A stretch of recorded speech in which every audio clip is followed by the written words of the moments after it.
খুব সুন্দর মিষ্টি একটা সকাল দিয়ে আজকের ভিডিওটা শুরু করছি বন্ধুরা। এখন কিন্তু সকাল প্রায় 6:30টার মতো বাজে। আর দেখো সূর্যদেব তো অনেকক্ষণ আগেই উঠে গেছে। আর গাছের ফাঁক দিয়ে দেখো কি সুন্দর উঁকি দিচ্ছে। শুভ সকাল বন্ধুরা, এক কাপ চায়ের সাথে তোমাদের সকলকে জানাচ্ছি। এখন ব্যাঙ্গালোরে না ঠান্ডাটা একটু কমেছে, কিন্তু 2-3 দিন ধরে আমার এতটাই ঠান্ডা লেগে গিয়েছিল যে কি বলবো তোমাদেরকে, প্রচণ্ড ঠান্ডা লেগে গিয়েছিল। তো গত 2 দিন ধরে একটু কম আছে। তো অনেক সকাল সকাল উঠেছি, কারণ মেয়ে স্কুলে চলে গেছে। আর হানির বাবা গিয়েছে একটুখানি বাইরে, মানে অফিসের কাজে গেছে। আর আমি এখন দাঁড়িয়ে আছি, এই যে আমার পেছন দিকে দেখো বাগানটা হানির বাবা যে করেছে, সেই বাগানটা একদিন না তোমাদেরকে বাগানের ফুল ট্যুর দেব। মানে নতুন কি কি হয়েছে, কি কি গাছপালা হয়েছে সব কিছু দেখাবো। তো আজকে দেখাচ্ছি না, এই মুহূর্তে অবশ্যই তোমাদের দেখাবো। অনেক বড় বাগান হয়েছে কিন্তু। আর আমি না মানে বেশিরভাগ সময় এখানেই দাঁড়িয়ে থাকি। এই বারান্দাটা আমার ভীষণ পছন্দের, একটা চেয়ার করে নিয়েছি আর আমি বসে থাকি। আর রোদটাও খুব সুন্দর আসে, পুরো 11টা অবধি ভালো রোদ আসে। তো এখানে বসে থাকলে না, মানে পিছন দিক দিয়ে, একদম সামনে ফোকাস করে বসি না, তাহলে তাপটা লাগে প্রচণ্ড। পিছন দিক করে একটুখানি বসি, এই সূর্যের মানে আলোতে না একটু সকাল সকাল বসা খুব ভালো, মানে ভিটামিন ডি কালেক্ট হয়। তো চলো চাটা খেলাম, এখন দেখি ব্রেকফাস্টে কি বানাই। তো চলো আমার সাথে থাকো আর অবশ্যই দেখতে থাকো রত্না লাইফস্টাইল। আজকে আবার হানির বাবা বলেছে গরম গরম ভাত খেয়ে অফিসে যাবে। তো চাল ভিজিয়ে রেখেছিলাম, বসিয়ে দিয়েছি। আর বলেছে কোফতা বানাতে, নট কোফতা কারি, কোফতা কারি বানাচ্ছি না, 3 জনের জন্য 3টে বড়া বানিয়েছি, বেশ অনেক বড় সাইজের। হানির জন্য রেখে দেব, পরে যখন স্কুল থেকে আসবে হালকা গরম করে ভেজে দেবো, ব্যাস তাহলেই হবে। ব্রেকফাস্ট বানানো হয়ে গেছে, হানির বাবা খেয়ে অফিস চলে গেছে। আমি এখন তোমাদের সাথে বসে একটুখানি আড্ডা দিই। আমি না যখন হানির বাবা চলে যায় সেদিন গিয়েছিলাম একটু বাজারে।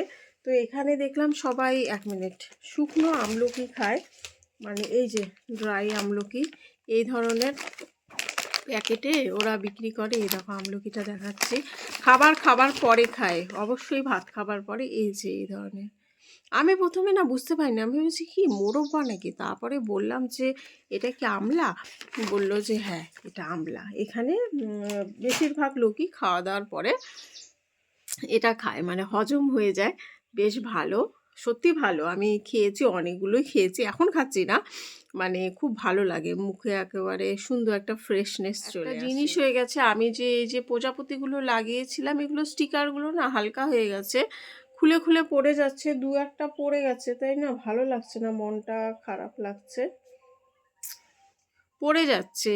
কেন যে পড়ে যাচ্ছে বুঝতে পারছি না। আর এই যে এই সাইড থেকে পড়ে গেছে, এই যে কৃষ্ণ ঠাকুরের উপরে এই যে ফটোটা, এখানে না আরও 3টে ছিল, একটা আর এখানে 2টো, আর এটা 3টে, মানে 2টো ছিল, 2টো পড়ে আছে। হ্যাঁ, ভালো লাগছে না।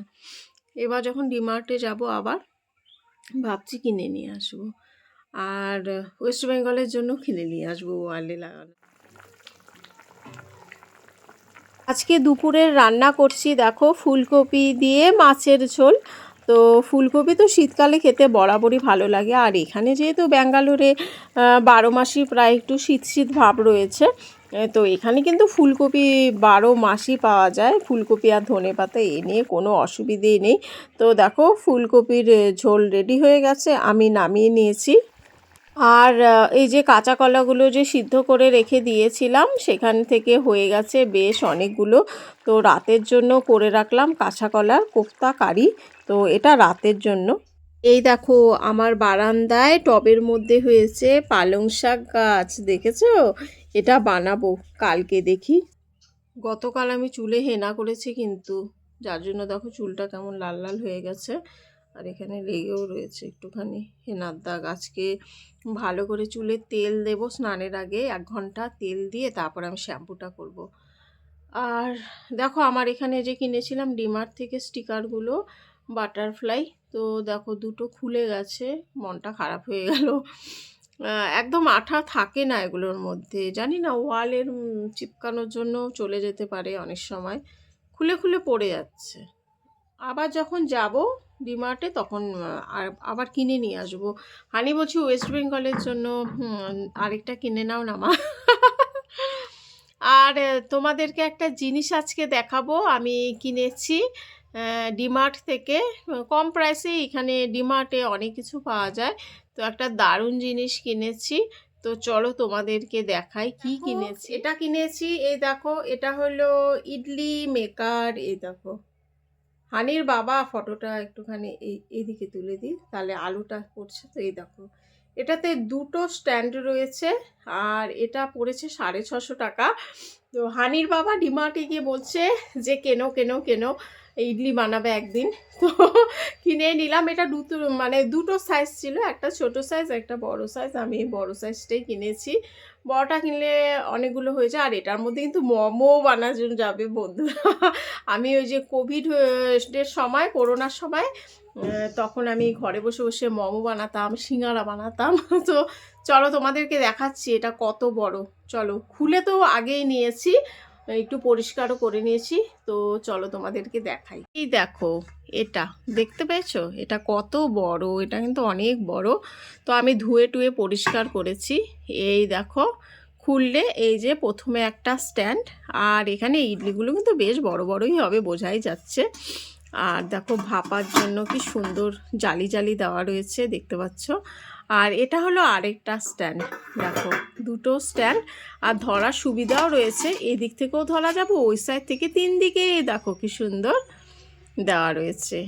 আর এটা হলো ভেতরে স্টিমারটা, এখানে জল দিয়ে তার উপরে এরকম করে বসিয়ে দিলেই একেবারে ইডলি রেডি। তো যেদিন বানাবো তোমাদেরকে অবশ্যই দেখাবো যে ইডলি বানিয়েছি বাড়িতে। তো কোনোদিনও বানাইনি, বানাবো দেখি, কিনেছি। তো কেমন হয়েছে জিনিসটা? খুব একটা ভালো কাজের জিনিসও হয়েছে। এই মোমো টমো মাঝে সাঝে ঘরে বানালে বেশ ভালো হবে, আর পিঠেও বানানো যাবে এর মধ্যে, কোনো অসুবিধা। হানি কিনেছে এই ফ্যানগুলো, এই যে গরম আসছে এখন, ও বলছে ট্রেনে করে যখন ওয়েস্ট বেঙ্গল যাব নিয়ে যাব। তো এই ফ্যানগুলো কিন্তু এখানে খুব চলছে ব্যাঙ্গালোরেও। এই দেখো, প্রথমে একটা বাটন দিলে এরকম আলো জ্বলে, হাওয়া হয়, আর দ্বিতীয়টা দিলে আলোটা নিভে যায় আর হাওয়াটা জোরে হয়ে যায়। আর এটা চালিয়ে চালিয়ে একটু চার্জটাও কমে গেছে বন্ধুরা। এটা কিন্তু চার্জিংয়ে চলে, এই যে চার্জিং পয়েন্ট আছে। আর এটা কিন্তু গরমকালে খুব উপকারী, ট্রেনে টেনে যাওয়ার সময়, মানে বিশেষ করে লোকাল ট্রেনেও ওঠার পরে এটা চালালে কিন্তু অনেক উপকার পাওয়া যাবে। বন্ধুরা, রান্নাবাড়ি ঘরের কাজ সব কমপ্লিট হয়ে গেছে। এখন আমি একটু মাথায় তেল টেল দিয়ে স্নানে যাব। আর রোদও উঠেছে প্রচুর, আজকে ঝাঁঝালো রোদ। তো চলো, আজকের ভিডিওটা এখানেই শেষ করছি। তোমরা সকলে সুস্থ থেকো, ভালো থেকো। আবার দেখা হবে তোমাদের সাথে নেক্সট ব্লগে খুব শীঘ্রই। তো টাটা।